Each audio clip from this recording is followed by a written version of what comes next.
Good morning, everyone. We have a lot of meal prep to do today. We have a couple meals we need to cook and a couple just odds and ends staples that we need to put together.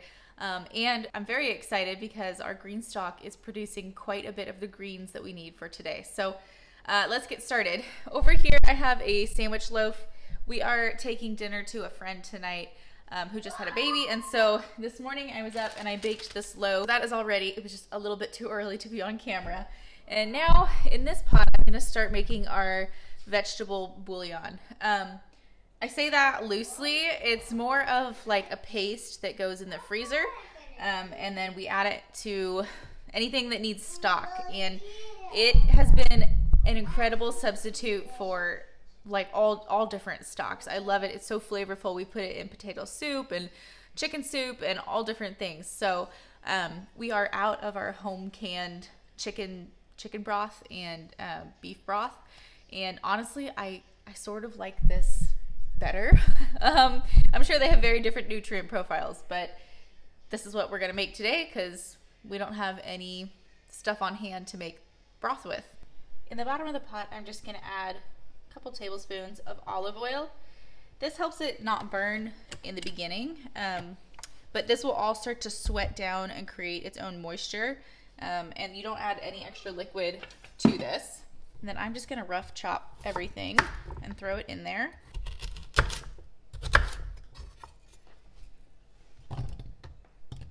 I can't wait for the day that we have garden space to grow our own fresh zucchini. Because these are so expensive to buy organic in the grocery store, and they're so plentiful or bountiful when you grow them that it seems like a shame to buy this sort of thing, but we just don't have the space for right now. I've been playing with the idea, once our garlic beds are harvested, I've been thinking about throwing some zucchini and maybe some cucumber in there, but I'm not quite sure if we have enough time in our growing season. I think we're zone 7B. We're right on the edge of zone, so it's a little confusing to understand out here. I bought these onions in the store and they're so tiny, but they will do. The recipe calls for 2 onions, but I'm gonna do 3 since they're little. You do actually wanna make sure that these get peeled because unlike when you make a broth normally and everything gets strained out, everything in here gets blended together. So you don't wanna add anything that you don't actually wanna eat. Now we have a couple of the components that we keep in our freezer. It calls for garlic. I think I'm gonna throw 3 of those in there. And then it calls for 3 celery sticks, but we have this frozen chopped celery. I'm just gonna do a cup of that. I've brought you out to our green stock because we need some parsley. And look at this lettuce. I think we're gonna do salad tonight. It needs to be thinned, and it's perfect to start eating as some microgreens. I think this parsley right here is doing the best, I think. Is that parsley? It is. Did that one get way too huge? Smell it. Ooh, yum. Does that sound nice? Yeah, come here. Can we also take a bite of it? You want to taste some? No, I don't. I don't like it. You want to taste some? You're my adventurous eater. Yeah, it has a very distinct taste. But it will taste good when it's inside something. That's right. There's something so satisfying about picking stuff out of your garden and adding it to what you're cooking. Now I'm just going to turn it on low and cover it and let it start to steam. As soon as it gets soft, then we can blend it down with an immersion blender or in our regular blender. And then we add the salt, and then it can cool and get spread on trays and go in the freezer. All right, I just served lunch to the kids, and I hear this making a lot of noise. So let's see what's going on. It smells really good. I'm just gonna give it a stir, make sure nothing's sticking to the bottom, and it looks like everything is fine. This is usually the part where I'm really tempted to add liquid, because it does take quite a while to cook down. But I'm not gonna do it. Next, I'm gonna start the white chicken chili, and this starts by blending up a lot of the hominy with some broth, and then they want you to leave some whole. It's a little confusing because it says It says 1.5 cups and then add the reserved later, but as you can see, that's pretty much 1.5 cups. So I might just add that all in there and then add another can in there later. Then I'm just gonna add the broth, just a little bit. Now I'm gonna salt and pepper this chicken and get it cooking, and then we're gonna check in on this bouillon. I wonder if it might be soft enough to blend up now. This just goes in the pot to brown, I think, from what I've read, and then it finishes cooking in the broth. You did cilantro? I did. Did you use it yesterday? Yeah. Yeah. The kids were like, look, something's eating the cilantro. Mommy is eating the cilantro.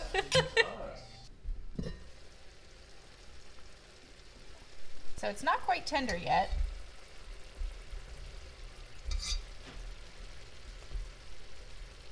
The potatoes are soft, but the carrots need a bit longer. Just give it another stir to make sure nothing is spending too much time on the bottom. I came downstairs real quick because we need a couple ingredients for the lasagna that we are going to have tonight for us. I need butter. These are in the freezer right here. I'm just going to grab 4 of them because we always need more butter. We're also going to put these in the cookies that I'm going to make in a little bit. I also need 3 cans of diced tomatoes, and I need a pound of lasagna noodles. I just found a brand that somebody suggested at Azure, and I'm definitely going to pick those up next time, but I do have these on our shelf for now, and they will be good tonight. Also, that white chicken chili that we're making is going to need some, what is this? Tomatillo salsa, like green salsa verde. So I'm gonna take that up. I'm gonna grab kid snacks as well. We have a little snack basket upstairs. It needs to be refilled, so while I'm down here, I'm gonna do that. These are the Scout bars. We buy them in the big cases at Azure. They're not very cheap, which is why we sort of, we don't really allow like a free-for-all on the snacks, you know? We only do like a processed snack if we're on the go or just really busy, and we try not to do more than one thing like that per day. It's really tempting though. It's really easy to just want to reach for the thing in the wrapper, you know? Our baby just ran out of pouches too, so I'm going to take these upstairs. And milk for yogurt. Let's go. This chicken is browning up nicely, so I'm just going to flip it. Oh yeah, it has a nice golden crust on it there. I'm going to take these out now and just set it on a plate. We're going to leave the oil and the fat. We're going to add the onions and pepper. This is just poblano pepper that I've chopped up. And onion.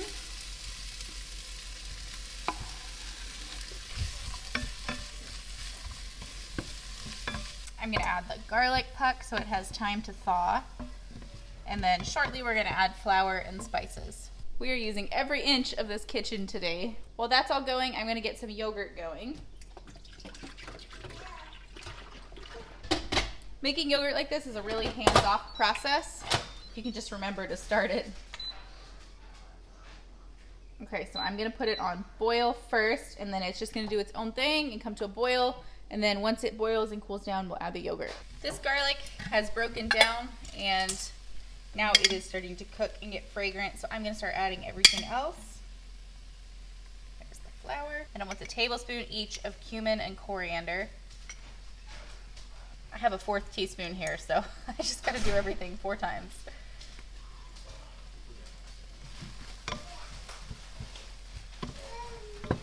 Here goes the broth. Whoop. And lastly, we have the hominy mixture.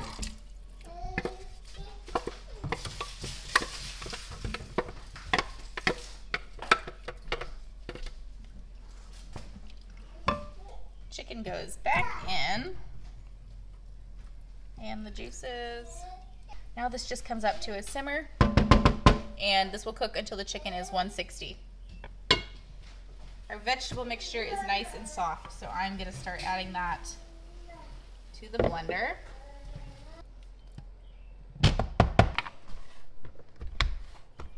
I just blended it all up and I realized that I forgot to add the salt. So this is 3.5 ounces of a high quality salt. We use the, I say it all the time, We love the Redmond Real salt.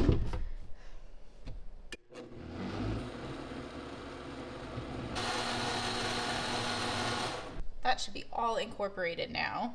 In the past, I have used like a rimmed cookie sheet to do this, but today I'm gonna try it in here and see how it goes. They will probably end up a bit thicker than on the rimmed cookie sheet, but then they could just be smaller squares.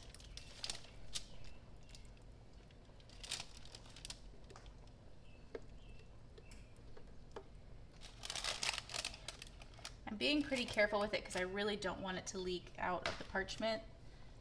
I think this is the lowest side over here.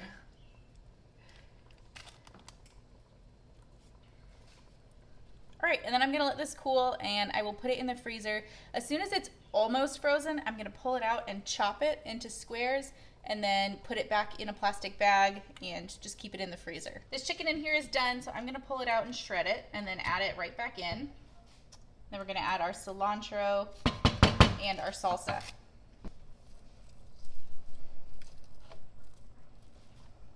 The chicken has been added right back in, and I'm gonna add the salsa.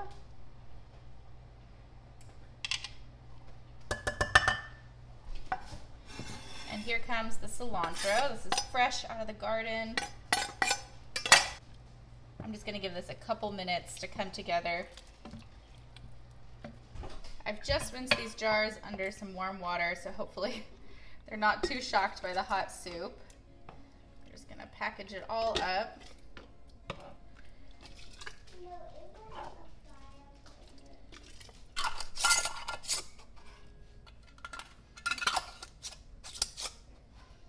Feels good to have a couple big things checked off. Now I'm gonna start this lasagna.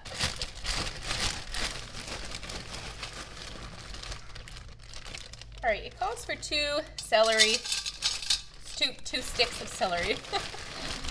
I'm just gonna do 2 big handfuls. In go the carrots and the onions. Probably could have stand to chop these a little bit finer, but I'm a little bit pressed for time. It's about 2 o'clock and I would like to head out of here at 3:30 to take that meal to our friends, and so this cooks for about an hour and then we can assemble the lasagna, and that can go in the oven while I run out. But either way, I want to get it going. Okay, I'm going to start the cookies while those vegetables get soft, those veggies for the lasagna. Here goes the butter.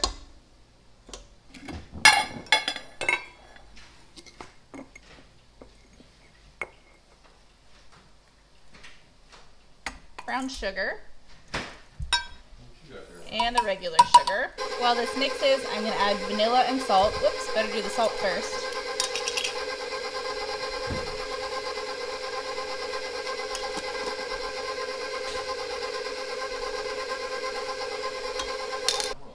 I'm going to scrape it down a little bit and then add the eggs.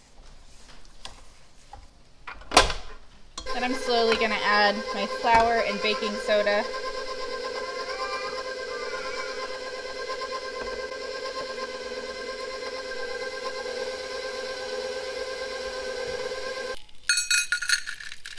Then at once, 1 1/4 cups of chocolate chips.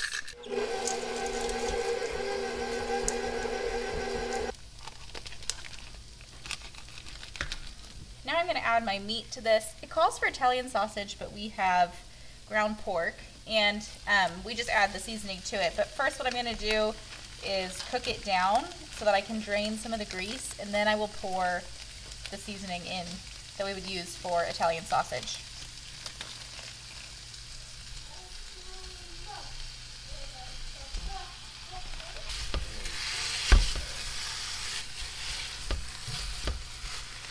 While that meat finishes cooking, I am going to start these cookies.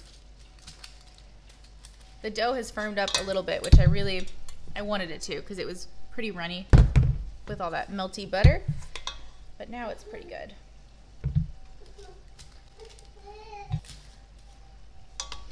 Now I'm going to add the garlic in. I drained a lot of the grease. I'm going to add the salt, the pepper and the Italian seasoning. We do 3 tablespoons of sausage seasoning per pound.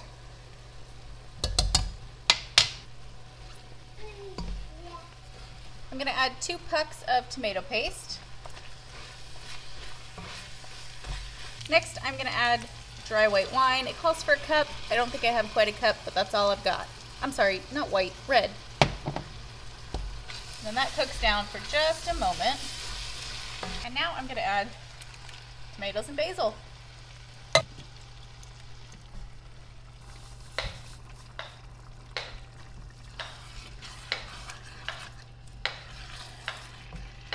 I'm also going to reduce the heat a bit.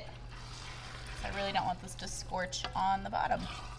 Okay, right about here, my trusty iPhone died and is no longer with us, and so I have replaced it with a new vlogging camera, but for today I will have to voice over the rest. I made this white sauce to go with the lasagna, and I layered it all in the pan.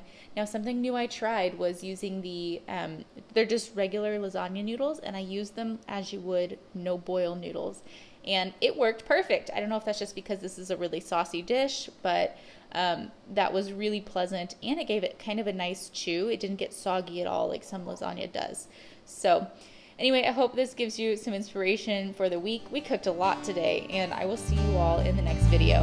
Bye.